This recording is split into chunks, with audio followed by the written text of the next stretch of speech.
Olá pessoal, bom dia, tudo bom? Então, nesta aula, a gente vai fazer a correção das nossas atividades. Você pode pegar aí o seu módulo, né?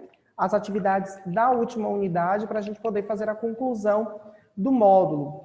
Então, primeiro, a gente vai fazer a correção da página 429 ou fazer as atividades, né?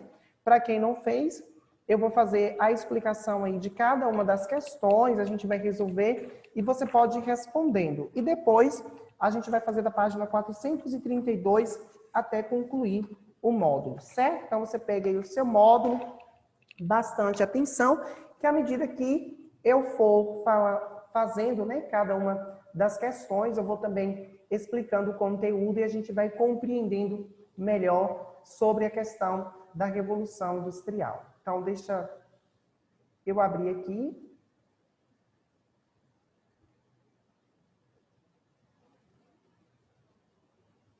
Então, você pega aí na sua página 429. Então, no jogo rápido, a gente tem aí um depoimento, né, de John Birley ao jornal The Aston Chronicle em 1849, que diz: nosso turno era das 5 da manhã até 9 ou 10 da noite, e no sábado até às 11, e frequentemente até às 12 horas da noite, e ainda nos fazia vir no domingo para limpar a maquinaria. Não havia tempo para o café da manhã, não se podia sentar durante o jantar e não nos davam nenhum tempo para tomar chá. Nós chegávamos à fábrica às 5 horas da manhã e trabalhávamos até aproximadamente às 8 ou 9 horas, quando nos traziam o nosso café da manhã, que consistia em mingau de aveia com bolo e cebolas para dar mais sabor à comida. O jantar consistia em bolo de aveia e leite. Nós bebíamos o leite e comíamos o bolo em nossa mão. Voltávamos a trabalhar sem sentar. Então, observe que há um depoimento aqui, né, de Aston, que era um trabalhador da época aí do período da Revolução Industrial, ele contando como era a diária trabalhista, né, como era o dia a dia do seu trabalho. E aí, na primeira questão, a gente tem: qual é a principal denúncia feita por John Birley com relação ao seu trabalho, né? John Birley relata a quantidade de horas de trabalho e que era submetido, o tempo que era destinado à alimentação e as péssimas condições de alimentação. Então, a gente sabe, como eu falei na aula passada, que as condições trabalhistas não eram muito boas, né? Então, os trabalhadores daquela época, né, eles não tinham boas condições de trabalho, era uma mão de obra muito barata e era explorada. Pesquise e responda no Brasil qual é a idade mínima para se entrar no mercado de trabalho de acordo com a legislação vigente. Então, aí, né, precisa você pesquisar, a gente tem a resposta aqui que diz: no Brasil, o trabalho infantil é proibido, né, como a gente teve aí na última, parece que foi no último sábado, né, 12, isso mesmo, 12 de junho, aonde se comemora, se faz a campanha contra o trabalho e a exploração infantil. Apenas jovens a partir dos 14 anos de idade podem ingressar em um programa chamado Menor Aprendiz. Nesse programa, o jovem é levado ao seu primeiro emprego com carga horária reduzida até 4 horas por dia, recebe uma remuneração proporcional a um salário mínimo, tem carga horária para capacitações e não pode trabalhar em situações que possam oferecer risco à sua saúde. Isso garante a erradicação do trabalho infantil no Brasil. Então, no Brasil, né, a partir dos 14 anos de idade existe esse programa aí do governo federal que se chama Jovem Aprendiz, aonde não só as instituições públicas, como também algumas empresas, elas podem contratar, né, jovens de 14 anos através aí desse programa Jovem Aprendiz, desde que, se por acaso eles estiverem estudando, se não, né, precisa estar estudando com 14 anos, ainda está fazendo ensino médio, ele precisa continuar os estudos e também tem que ser um serviço que não coloca a sua vida em risco, que não lhe traga nenhum risco. Então, pegando aqui, indo lá agora, né, seguindo para a página 432, a gente vai fazer as atividades. Então, primeiro, que fatores levaram a Inglaterra a se tornar pioneira na Revolução Industrial? Então, como a gente discutiu na aula passada, a gente sabe que a Inglaterra, ela se tornou pioneira, ela teve grandes vantagens aí com a Revolução Industrial. E quais foram os motivos, né? Por que ela se tornou aí pioneira? Então, o processo de cercamentos, como a gente viu, o que eram os cercamentos? As terras, elas eram comuns. Então, a maioria da população estava onde? Estava no campo, estava na zona rural. E as terras, elas eram de propriedade comum, então as pessoas, elas partilhavam entre si. Então, houve um processo de cercamento. Então, o cercamento era o quê? Era começando as propriedades de terra a ter um dono, a ter um proprietário. E a palavra já vai nos remeter a isso, né? Cercamento. Então, esse cercamento é essa delimitação da terra para um dono. E isso provocou o quê? Provocou a dispersão das pessoas, o êxodo, né, rural aí, das pessoas da zona rural, do campo, para a cidade. Os investimentos na ciência e na produção de tecnologias e principalmente a disposição de fontes de energia, carvão e matéria-prima na natureza para a produção foram os principais fatores que contribuíram para a Inglaterra ser o primeiro país a promover a Revolução Industrial. Então, como nós vimos, a Inglaterra ela tinha também muito carvão, ferro, né? Então, ela possuía energia aqui, várias fontes de energia, então, por isso, se tornando aí pioneira na Revolução Industrial.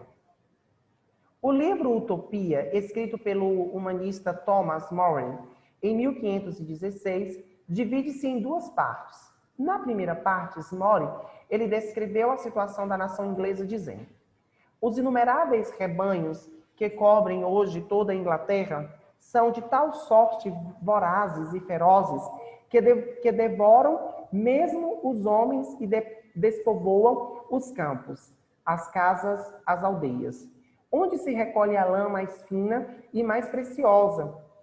Ocorre em disputa de terreno os nobres, os ricos e até os santos abades. Eles subtraem vastos terrenos da agricultura e os convertem em pastagens, enquanto honestos cultivadores são expulsos de suas casas. Thomas More, Utopia, São Paulo, Nova Cultural, ano 2000, páginas 7, 29 e 30. Então, transcreva o trecho em que o autor ele faz uma crítica aos cercamentos. Então, o que eram os cercamentos? Os cercamentos foi aquele processo que a gente viu lá, né, da delimitação das terras para um dono. Então, qual é a crítica? Eles subtraem vastos terrenos da agricultura e os convertem em pastagens, enquanto honestos cultivadores são expulsos de suas casas. Então, essas propriedades, eles transformavam. Então, os agricultores que produziam ali, que plantavam, né, que faziam, retirava dali as suas subsistências, eles eram expulsos a partir daí, porque aquela parte, ela passava agora a ser o quê? Um terreno vasto de passagens, né? De pastagens, desculpa. E aí, por quê? Por conta da criação do gado, que começa aqui dos bovinos e também das ovelhas, de onde se tirava a lãs para as fábricas têxteis. Letra B, letra B, eu ia falar número B. Explique o que foi o processo de cercamento e suas consequências para a população inglesa. O processo de cercamento consistiu na reorganização das posses territoriais na Inglaterra. As terras comuns foram redistribuídas e entregues às pessoas com a capacidade de investir em mecanização.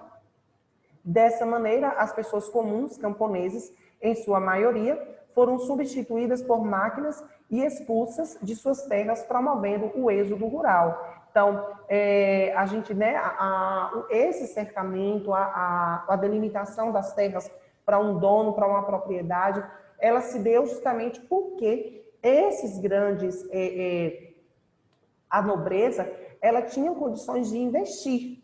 E como ela tinha condições de investir na terra, né? Investir, por exemplo, na criação do gado, na criação da ovelha, de onde se tirava ali do gado o couro e da ovelha a lã para as fábricas têxteis. Então, aí foram feitos esses cercamentos, sempre pensando no lucro, na vantagem. Complete os itens com as respectivas características das diferentes formas de produção. Artesanal é a produção que dependia de toda a técnica empreendida pelo artesão. Este, por sua vez, era o dono das ferramentas do local de trabalho e dominava todas as técnicas de produção. Manufatura. Na manufatura surge a figura do dono da fábrica. Era ele o responsável por agrupar artesãos em pequenas oficinas e era dono dos meios de produção. Ainda nesse modelo, a produção estava focada na habilidade que o artesão desenvolvia ao produzir algo. A maquinofatura, divisão do processo produtivo. O artesão não é mais dono do conhecimento das técnicas de produção e é substituído por máquinas que desempenham seu papel na produção com muito mais agilidade e precisão que o ser humano.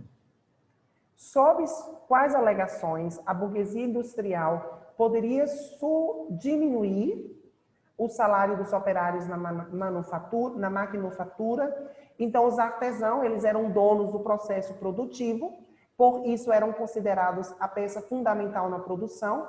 No entanto, quando passaram a ser substituídos por máquinas durante a Revolução Industrial, a capacidade de produção ficou na mão dos desenvolvedores de tecnologia, ou seja, o operário se tornou apenas mais uma peça dentro da fábrica, que poderia ser substituída a qualquer momento. Então, aqui a gente tem o barateio, né? Então, o homem, ele passa a ser substituído pela máquina. Então, automaticamente, o quê? Ele vai ter o seu salário reduzido, né? Ele vai ter aí, vamos dizer, a máquina pode produzir melhor do que ele, pode produzir mais do que ele.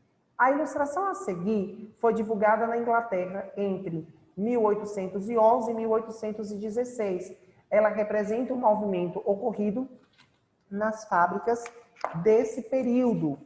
Então, olhando aqui, a que período ela se refere? Ao ludismo, né? Então, observe aqui, a gente tem aí o ludismo que teve inspiração em Ned Ludd, né? Ned Ludd, né? Eu acredito que no inglês lê-se assim. Então, Ned Ludd, aqui, o que Ned Ludd fez? Ele quebrou todas as máquinas do seu patrão, né? Revoltoso com tudo aquilo com todo o sistema de trabalho que se implantava, né? Que se tinha ali um sistema muito injusto.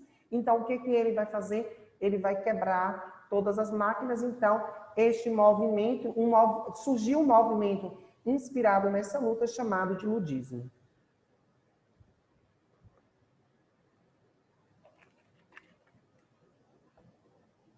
Descreva os objetivos e as características do movimento. O ludismo tinha como objetivo lutar contra as longas jornadas e as péssimas condições de trabalho, além de defender a criação de leis trabalhistas. Em um movimento radical, seus membros invadiam as fábricas e quebravam as máquinas para lutar por seus direitos. Aí aqui vem a tarefa. Deixa eu tentar tirar isso aqui que eu não estou conseguindo. Pronto. Analise as afirmações a seguir e indique se elas estão se referindo ao tempo da natureza ou ao tempo do relógio.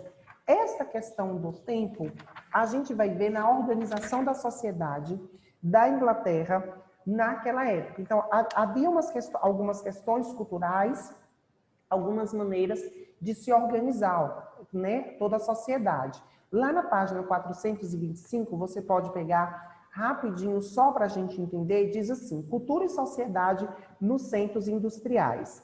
Para a sociedade inglesa do século XVIII, a industrialização promoveu uma revolução no modo de vida e na rotina dos trabalhadores oriundos do campo. sobretudo a relação dos indivíduos com o tempo. Então, a gente sabe que as pessoas que trabalham no campo, elas não têm a mesma rotina de trabalho que nós. Então, por exemplo, a pessoa que ela vai arar uma terra, né, nós, na nossa jornada de trabalho, geralmente a gente começa, no caso da escola, começa às 7h30, mas geralmente as pessoas elas começam a trabalhar às 8 horas da manhã, né, as lojas, supermercados, essa coisa toda.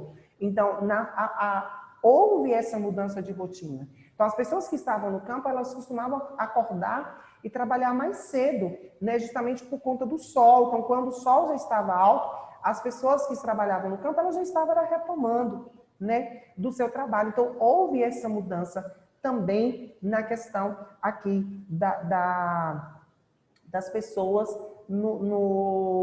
na maneira aí de organizar o seu trabalho.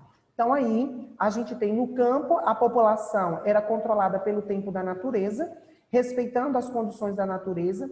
A população do campo conduzia sua vida no ritmo das atividades agrícolas e pastoris, hora de arrebanhar o gado, de anoitecer ou amanhecer, de colher e de plantar. Então, quem trabalhava no campo obedecia o que? O relógio da natureza, obedecia o tempo da natureza, né? Então, eles não obedeciam ao tempo do relógio, né? Porque eles sabiam, né, a hora de arrebanhar o gado, o anoitecer ou amanhecer, a hora de colher, a hora de plantar. Então, esses eram os tempos. Já quem trabalhava nos centros urbanos era conduzido pela disciplina do trabalho regulado pelo relógio, que aqui chamaremos do tempo do relógio.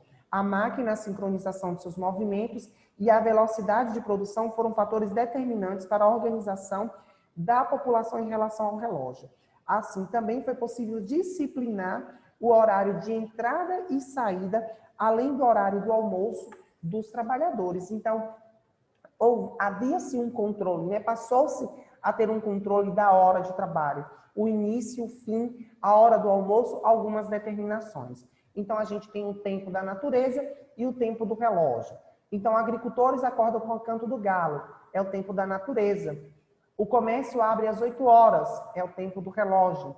O horário de meu almoço é entre 11 horas e 13 horas todos os dias, exceto aos domingos e feriados, tempo do relógio.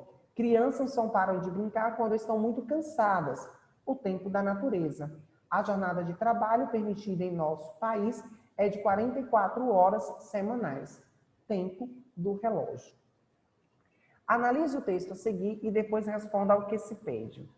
Todos os dias, o apito pungente da fábrica cortava o ar esfumaçado e pegajoso que envolvia o bairro operário, e obedientes aos chamados seres sombrios, de músculos ainda cansados, deixavam seus casebres acanhados e escuros, feito baratas assustadas. Doc Máximo, Mãe, Rio de Janeiro, Companhia Editora, Americana, Tererê Pampam. Como o texto descreve as condições de trabalho e os trabalhadores nas fábricas após a Revolução Industrial, o texto sugere que o trabalho nas fábricas era duro e cansativo, o operário era intensamente explorado a ponto de não haver sequer um período adequado entre as jornadas em que ele pudesse descansar. Aqui a gente tem uma outra charge, né, uma tirinha. Observe a tirinha atentamente e depois responda ao que se pede. Vou me aposentar amanhã. E sabe o que vou fazer? Andar até o fim desta linha de montagem e descobrir o que estou fazendo há 30 anos. Que características da Revolução Industrial podemos observar na tirinha? A primeira característica é a divisão de técnicas de trabalho. A segunda faz referência ao esvaziamento do operário, que após a Revolução Industrial perdeu o controle de processo produtivo. E a terceira é a substituição do trabalhador pela máquina. Que consequências esse modelo de produção trouxe para o trabalhador? O trabalhador passou a receber cada vez mais um salário menor, já que seu papel foi substituído pelo da máquina. Com base nessa tirinha, nessas mesmas características abordadas aqui na tirinha, a gente tem um filme chamado de Tempos Modernos, que é um filme de Charlie Chaplin, e nesse filme Tempos Modernos do século XVIII, Charlie Chaplin, ele faz esta mesma crítica aí a forma, né, aí como a Revolução Industrial ela foi conduzindo a sociedade, conduzindo os trabalhadores, né? Essa divisão técnica do trabalho, observe que, né, a função dele era simplesmente colocar os parafusos ali, né, naquela coisa, né, a questão do esvaziamento também do operário e esse controle do processo produtivo. Observe o quadro responde às questões. Então, aqui a gente tem a idade do operário, né? Do outro lado, a gente tem homens, a quantidade de homens, e aqui mulheres. Então, o quadro mostra salários na cidade de Lancashire, em 1830, em unidades chelis. Em que idade os salários eram menores? E que motivos justificariam essa situação e por quê? Então, na idade do operário de 11 anos, 2, mulheres 2, né? Homens 2, mulheres 2, e aí assim vai a tabela. Então, em que idade os salários eram menores e que motivos justificaram essa situação e por quê? Os menores salários estão concentrados nos trabalhadores com menos de 16 anos, né? Observe aqui para cima. Provavelmente eles se justificavam dizendo que as crianças produziam resultados menores que os adultos. Então, aqui, né, que coloca, né, que há um caráter pessoal nessa resposta, que é a questão da pessoalidade também, né, do caráter da visão de vocês. Então, vocês também podem fazer, retirar aqui as suas conclusões. O salário pago entre os trabalhadores respeitava o princípio da igualdade entre homens e mulheres? Justifique sua resposta. Não. Os homens recebiam salários maiores que as mulheres, provavelmente sob a justificativa de que elas produziam menos resultados que os homens. Que trabalhadores recebiam melhores salários? Os homens entre 32 e 41 anos de idade. Diferenças salariais entre homens e mulheres ainda existem? Explique com exemplos. Então, aqui você vai dar a sua resposta, né? Porém, você pode afirmar, ainda que houve-se muitas lutas, né, de direitos iguais salarial, a gente ainda tem aí mulheres ganhando muito baixo, menos do que os homens, né? Tem mulheres que ganham 30% menor do que os homens. Qual é a importância do cartismo e dos sindicatos para os trabalhadores? Então, o cartismo, né, foi o primeiro movimento dos trabalhadores da história a buscar melhores condições de trabalho para os operários das indústrias. Com base nisso, os sindicatos foram criados para ajudar os trabalhadores nos acordos com seus patrões e em defesa da classe em relação ao patronato. Em ambos os casos, eles nasceram com o objetivo de combater excessos por parte de empresários e defender a classe trabalhadora. Vamos ao desafio, questão de Enem. Nós temos: o movimento operário ofereceu uma nova resposta ao grito do homem miserável no princípio do século XIX. A resposta foi a consciência de classe e a ambição de classe. Os pobres, então, se organizavam em uma classe específica, a classe operária, diferente da classe dos patrões, ou capitalistas. A Revolução Francesa lhes deu confiança, a Revolução Industrial trouxe a necessidade da mobilização permanente. Hobsbawm, historiador, né? Grande historiador aí dos últimos tempos. No texto, analise-se o impacto das revoluções francesas e industrial para a organização da classe operária. Enquanto a confiança dada pela Revolução Francesa era originária do significado da vitória revolucionária sobre as classes dominantes, a necessidade da mobilização permanente trazida pela Revolução Industrial decorria da compreensão de que, resposta correta é a letra B, a completa transformação da economia capitalista seria fundamental para a emancipação dos operários. Um fator que contribui decisivamente para o processo de industrialização da Inglaterra do século XVIII foi, letra A, a acumulação de capital, resultante da exploração colonial praticada pela Inglaterra através do comércio. 3. Podem ser apontadas como características da Revolução Industrial. Letra A, a substituição da manufatura pela indústria, a invenção da máquina-ferramenta, a progressiva divisão do trabalho e a submissão do trabalhador à disciplina fabril. Vamos rever o que você aprendeu nesta unidade. Então, fatores políticos, a Revolução Gloriosa, que estabeleceu a superioridade da política do pareamento sobre o rei, o avanço do capitalismo e o processo de cercamentos. Fatores econômicos, o acúmulo de riquezas com a exploração das colônias americanas e a aprovação dos atos de navegação que priorizavam a economia inglesa e o avanço tecnológico. Fatores sociais, com o êxodo rural, provocado pelo processo de cercamentos, uma grande massa de trabalhadores migrou para os centros urbanos em busca de oportunidade de trabalho nas fábricas, gerando um excesso de mão de obra barata. Fatores geográficos, a Inglaterra tinha enormes jazidas de carvão mineral e ferro, o que contribuiu para o desenvolvimento e sustento das fábricas por um longo período. Impactos da Revolução, divisão do trabalho, alienação do trabalhador, mecanização do campo, exploração dos recursos naturais e degradação ambiental. Os dois movimentos sociais, o ludismo, movimento popular com o objetivo de barrar a mecanização, além de lutar por melhores condições para os trabalhadores, e o cartismo, primeiro movimento organizado pela classe trabalhadora que lutou por direitos no parlamento britânico. Então, aqui, todas essas atividades, né, concluindo aí o módulo 2.